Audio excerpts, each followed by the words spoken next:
सभी भैया बहनों को सुप्रभात। आशा है आप सभी कुशल मंगल होंगे।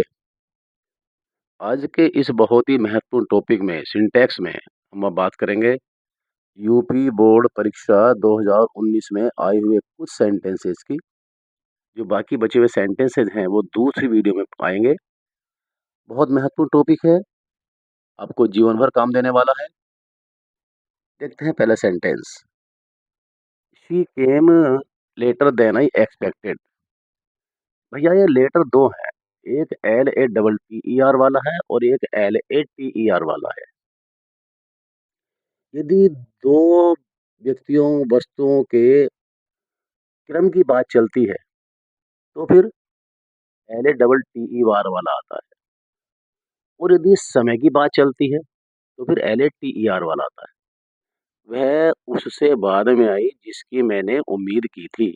इसका मतलब क्रम नहीं, समय। तो यहाँ पर LATER वाला आएगा। क्रम वाले में दो वस्तुएं हो सकती हैं या दो व्यक्ति हो सकते हैं, लेकिन समय वाले में एक ही होगा। अर्थात अगर एक व्यक्ति है तो एक टी वाला और दो है तो दो टी वाला। When he awoke, he asked where I am. When he awoke past tense में है, कोमा लगा हुआ है, सही है, क्योंकि ये सबोर्डिनेट क्लास पहले आई है तो कोमा लगेगा, और अगर मेन क्लास पहले आती तो कोमा नहीं लगता, तो कोमा सही है। He asked where I am, भैया जब दूसरी क्लास आपकी पास्ट टेंस में है तो जो बाद वाली क्लास है वो भी पास्ट टेंस में ही बनेगी। Where I was, where I was. The area of Delhi is bigger than Agra. भैया दिल्ली का एरिया आगरा से ज्यादा है, आगरा से बड़ा है। ध्यान देने की बात यह है, आपने डिग्री में पढ़ लिया होगा, नहीं पढ़ा तो आपकी वीडियो आने वाली है ट्रांसफॉर्मेशन में। यहाँ पर बात दिल्ली और आगरे की नहीं हो रही है। दिल्ली बड़ी नहीं है, बल्कि दिल्ली का एरिया और आगरे का एरिया की तुलना है। जब कहीं पर किसी वस्तुओं की खुद की तुलना नहीं होती है, उनके किसी बिलोंगिंग्स की तुलना होती है, उनके किसी सामान की तुलना होती है, तो फिर एक वचन के लिए दैट ऑफ और बहुवचन के लिए दोज ऑफ का प्रयोग करते हैं। अर्थात the area of Delhi is bigger than that of Agra. Next, why are you afraid from thief, afraid of him. भैया अफ्रेड के बाद, डाइट के बाद, प्राउड के बाद, बोस्ट के बाद, मेट के बाद, श्योर के बाद हमेशा ऑफ आता है। फ्रॉम हटाइए, ऑफ लगा दीजिए, बाकी सही है। मैथमेटिक्स आर, भैया मैथमेटिक्स एक सब्जेक्ट है, कुछ खेल हैं, कुछ रोग हैं, कुछ विषय हैं, इनके बाद में एस लगा हुआ होता है, लेकिन वास्तव में होते एक ही वचन है। तो मैथमेटिक्स इज, जी हाँ, mathematics is, is one of the best man. वही वन ऑफ द के साथ में नाउन बहुवचन का आता है, वो तो लगा हुआ है। इसके बाद दैट हैज एवर लिव्ड।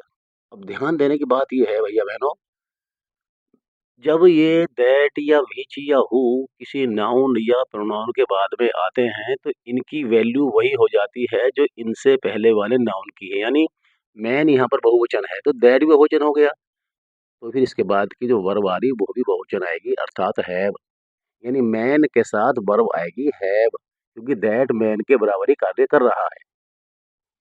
ऐसी बात कहिए, इट इज आई हु वाला है, यहाँ पर हु के पहले आई है, तो फिर आई के अकॉर्डिंग ही आपकी वर्ब आने वाली है, इज नहीं आएगा भैया।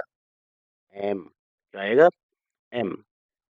आई am grateful for you to your kindness. भैया बहनों, ग्रेटफुल के बाद दोनों प्रीपोजिशन आते हैं, फॉर भी आता है, टू भी आता है। अगर व्यक्ति दिया हुआ है तो टू आएगा, और किस कार्य के लिए आप उनके कृतज्ञ हैं तो फोर आएगा। मैं तुम्हारा कृतज्ञ हूँ, अर्थात I am grateful to you, तुम्हारी दयालुता के लिए, फॉर योर काइंडनेस। जी हाँ, टू और फोर का क्रम चेंज करेंगे, फोर की जगह टू और टू की जगह four. He you and I, भैया जो हमारे प्रोनाउंस हैं, इन प्रोनाउन को यूज करने का एक क्रम है, दो क्रम है। सामान्य अर्थ में है 231, अर्थात सेकंड, थर्ड और फर्स्ट। और यदि ये बहुवचन में प्रयोग हो जाए या नेगेटिव कार्य प्रयोग हो तो फिर 123, अर्थात फर्स्ट, सेकंड और थर्ड। यहाँ पर सामान्य प्रयोग है, बहुवचन भी नहीं है, तो इसलिए आपका वाक्य बनेगा you he and I. You he and I R friends. His parents deprived him with नहीं ऑफ, डिप्राइव्ड हिम ऑफ, जी हाँ, डिप्राइव्ड के बाद ऑफ आता है, with all he had. God saves मी, भगवान मुझे बचाएं। जी हाँ, यहाँ पर भगवान से प्रार्थना की जा रही है, कामना की जा रही है। तो ऐसे में भले ही भगवान एक वचन है, ऐस नहीं आएगा। ये वाक्य ये नहीं भगवान मुझे बचाता है ना, भगवान मुझे बचाओ, भगवान मेरी रक्षा करो। जैसे live long our prime minister, lives नहीं होता, लिव लॉन्ग, ऐसे यहाँ पर गॉड सेव मी ऐसा हट जाएगा। मैंने ए वाले में दो तरह से हम सुधार कर सकते हैं, या तो ए को हटा दें, वॉइस कर दें इसमें, पर लगा रहेगा, या फिर ए को लगा रहे हैं तो वर्क का वाज कर दें। फेमस सेंटेंस है, बहुत आता है एग्जाम में ये भी। What are you doing since morning, भैया सिंस मॉर्निंग आ गया है तो हैज बीन या हैव बीन लगेगा। What have you been doing since morning. Sun gives us light, जो चीजें भौगोलिक होती हैं, ऐतिहासिक हैं, बहुत सारे नियम हैं दी के आपको आगे मिलने वाले हैं विस्तार से। यहाँ पर the sun gives us light and life. आपने मेरे वीडियो को देखा, आपका बहुत बहुत धन्यवाद। मेरे चैनल को सब्सक्राइब कर दीजिएगा। बेस्ट ऑफ लक, बहुत बहुत शुभकामनाएं।